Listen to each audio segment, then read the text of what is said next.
So is the essence of your talk on procrastination that we need to be aware of the moment and then without thinking get moving on it because it's the truth?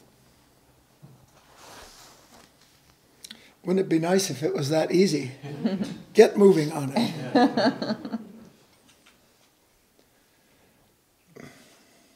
There are truths,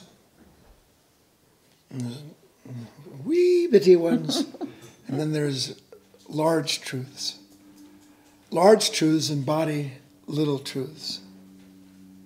One of the really large truths is that the need of any given moment is always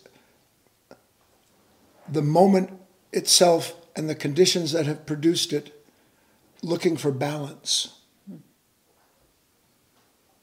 That is the grand movement of life itself, is a ceaseless rebalancing. And so when the question comes, is the thing to be aware of the moment and then without thinking get moving on it because it's the truth, it would be really shortchanging yourself to meet any moment with dogma, with an idea that this is what I do in this moment. Because yes, it's true. When a person meets that inertia that I spoke of in the webinar,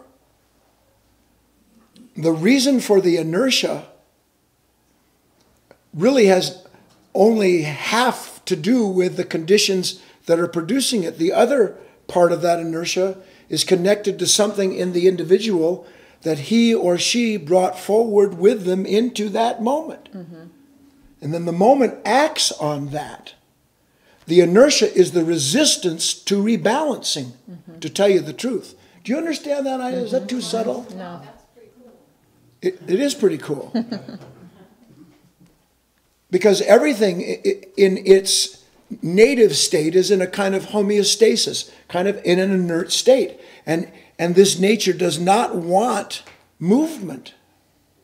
So when the moment comes, it brings with it a need, and the need is a much broader scope of life acting upon another level of life that has actually created the conditions that have come to remediate it through that impression. Mm-hmm. So in the long story short, the resistance is always to change, mm-hmm. inevitably. And so you can be a part of it or not. And that's why I say big truths, little truths, because the more you understand this, the more you're meeting a moment like that with the recognition that this is not just about me not wanting to get up and go clean the dishes. It's about a part of myself that hasn't cleaned dishes, properly for 50 years and that believes I shouldn't have to, or whatever the instance may be. I've worked so hard. Why do this is for all of you out there. Why do I have to do that? Right, Charlie? He's the one laughing. No, I'm serious, whether it's something you have to do intellectually, something emotionally, something physically. The life is saying, let's get this balanced. Translation, let's make you a part of a living wholeness that is ceaselessly acting, mm-hmm. to create, die, and balance itself and, mm-hmm. come back again. That's enough. Yeah.